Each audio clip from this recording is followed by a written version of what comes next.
que pueden servirles, ¿no? Pues bueno, son varias. No, pero sí me gustaría compartir algunas cosas. ¿Mande? Ah, claro que sí. No, de hecho, parte de estar aquí el día de hoy es retribuir de cierta manera a quienes tan amablemente fueron mis informantes y estuvieron conmigo y me ayudaron con la investigación y presentar de alguna manera los resultados ya. Esto es como una cuestión ética de devolver, ¿no? lo que ya trabajé. Y bueno, yo me centré precisamente en las prácticas de los editores bajo la denominación independiente en la zona metropolitana de Guadalajara. Me costó muchísimo trabajo ubicarlas, saber cuántas eran. Ese fue el primer trabajo, saber cuántas son y dónde están y qué es lo que hacen, ¿no? Y bueno, pude localizar 19 editoriales, más o menos.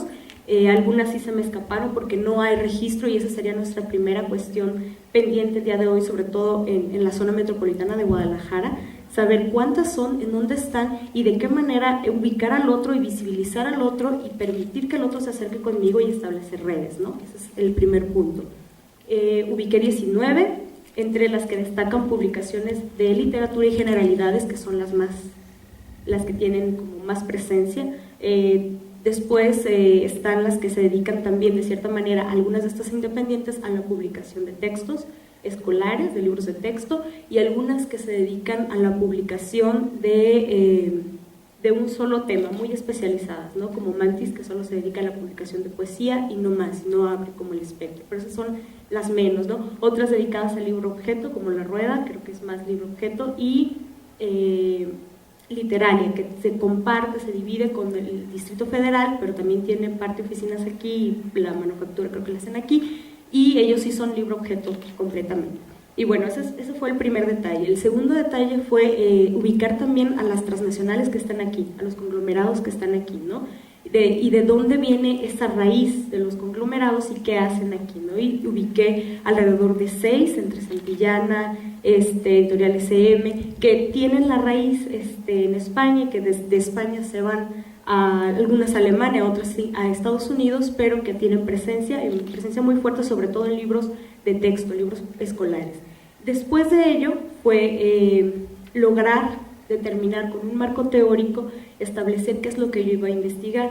Y aquí el dato también para ustedes, por si les interesa, no sé si ya lo conozcan, a John B. Thompson, que es sociólogo estadounidense, que creo que su formación académica la tiene en Inglaterra, y él tiene 2 libros, Libros en la Era Digital, que es el análisis a los libros en la era digital a partir de la incorporación de las nuevas tecnologías, y Los Mercaderes de la Cultura, que es el más novedoso, que es a partir de 2010 que lo sacó, ¿no? Y él habla de un campo. Entonces nosotros, bueno, jala el concepto de campo de Bourdieu y de capitales. Nosotros como editores estamos en un campo, que es el campo editorial, y ponemos en juego nuestros capitales, ¿no? Y esa era la cuestión, saber qué capitales se ponen en juego aquí y cómo se realiza a partir de esos capitales en este campo, cómo se realizan las prácticas de producción. Y me encontré con varias cuestiones muy interesantes, que son las que me gustaría rescatar aquí. Thompson habla de que en Estados Unidos, sobre todo en Estados Unidos más que en Inglaterra, las editoriales independientes tejen lazos muy horizontales de ayuda mutua, que se llama cadena de favores. Entonces nosotros le prestamos a alguien el diseñador, alguien nos pasa el dato de alguien más. Los trabajadores, bueno, la gente, ahora se presta. Eso también me gusta, es como son lazos muy horizontales, es como un ayuda mutua. Y él habla, bueno, lo poco que toca al mundo independiente es un mundo independiente pero muy unido, que son muy pequeños, que tienen muy poco dinero, que ingresan muy poco, que venden muy poco, pero que están muy unidos. Y yo me encontré con un espacio independiente en la zona metropolitana de Guadalajara no unido. Hay pequeños núcleos, hay pequeños espacios, y es ahí donde podríamos trabajar. Entonces, ¿qué tanto yo reconozco al otro como independiente, ¿no? Entonces lo independiente se vuelve, ay, no, él no es independiente porque no hace esto, él sí es independiente porque hace esto, ¿no?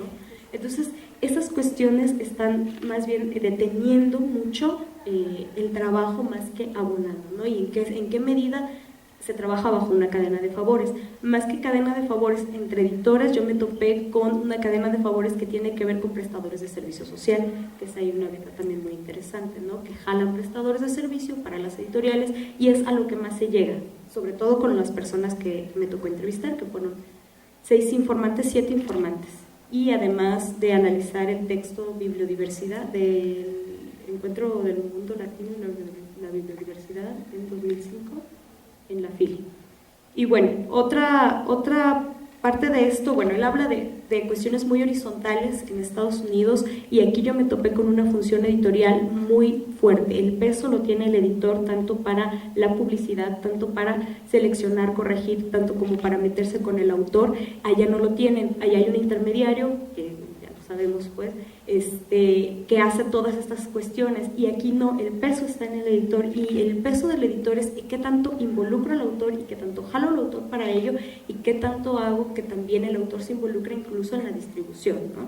Y hay varios tipos de distribución, hay una distribución muy, ¿cómo se podría decir? Muy ya establecida, del canal institucionalizado, que es entrar a FIL y vender por distribuidoras, y todos, por lo menos la mayoría de mis informantes, trata de vender por distribuidoras, tienen ventas alternativas y tienen otras formas de vender, pero la mayoría quiere vender por medio de distribuidora, aunque no les vaya bien, aunque pierdan. Entonces me parece que esa manera es muy desgastada y está perdida y que deberíamos de buscar otros métodos alternativos, como ahora la cuestión en internet. Creo que ya aquí han hablado, bueno, hablar al respecto, no sé, que son más profesionales en el sentido de la tecnología, que yo no me metí mucho en eso. Otra de las cuestiones que me topé, pues es la forma en la que se pueden hacer coinversiones. Thompson habla de que en Estados Unidos no hay un estado que ayude a la inversión, que ayude a la inversión editorial, sobre todo las pequeñas editoriales. Las pequeñas editoriales se rascan con sus uñas, no sé qué tanto sea, pero aquí podríamos rescatar el apoyo, el Estado, el apoyo de otras instituciones que permiten ese tipo de inversiones, ¿no? Sin embargo, aquí habría que establecer pues hacia dónde mover lo independiente, ¿no? Lo independiente de las transnacionales o lo independiente del Estado o lo independiente de qué punto, ¿no? Me parece que o del Vaticano, también puede ser, ¿no? En este punto acaban de ganar un premio, ¿no? Arlequín y Mantis Editores, 1,5 millones, ¿no? Para 10 libros, muchas pedas. Y bueno, no, es que ellos no son borrachos, ¿no? Pues muchos libros, no es cierto. Sí, pero 20. Pues bueno, y parte de esto es la realidad con la que se trabaja, ¿no? La realidad con la que trabaja el editor. El editor tiene que pues supervisar todo y hacer absolutamente todo, ¿no?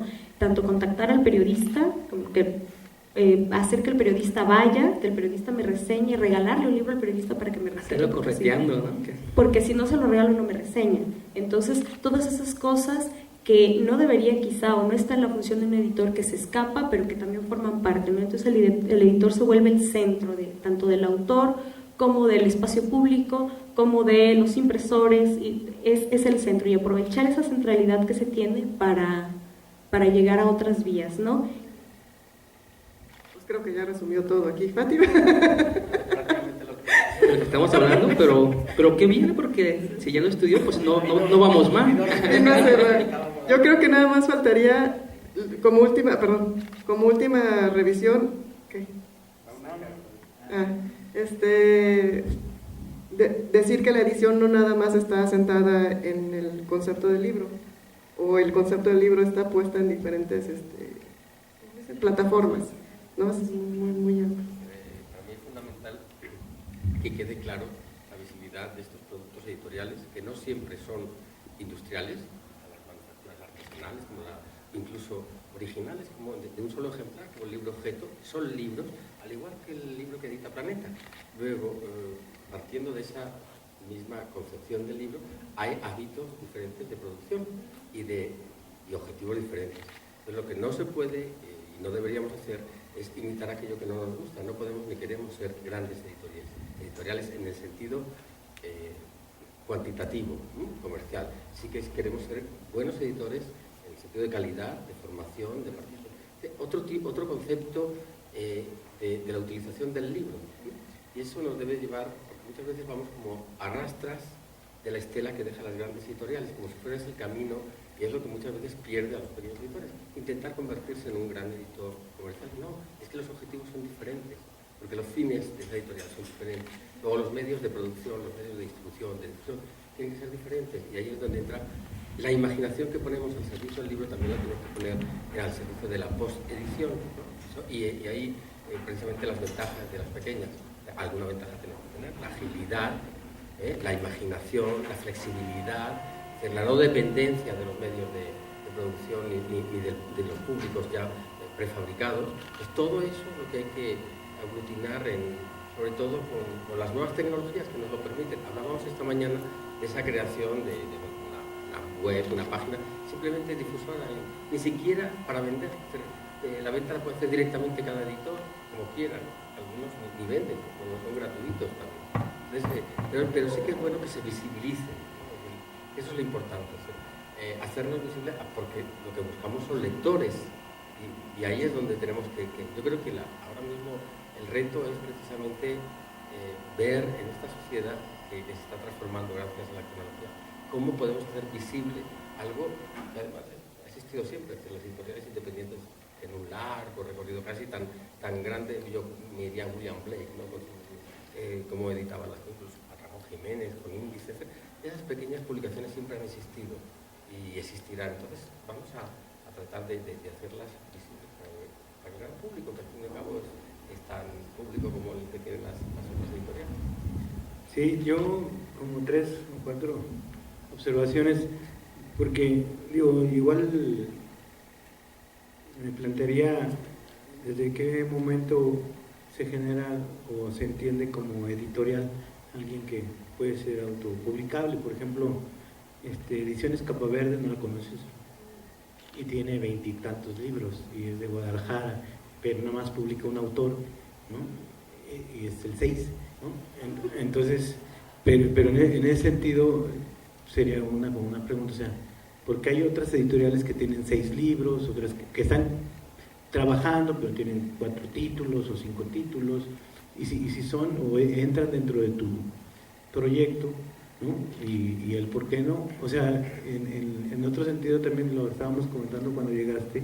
Yo tengo una pequeña librería en Mala Sangre donde invito a los editores independientes a que lleven sus libros y se vendan, pero muchos no los llevan porque ellos ya brincaron ese charco, aunque no lo digan, o sean independientes ante Conaculta para seguir obteniendo los beneficios.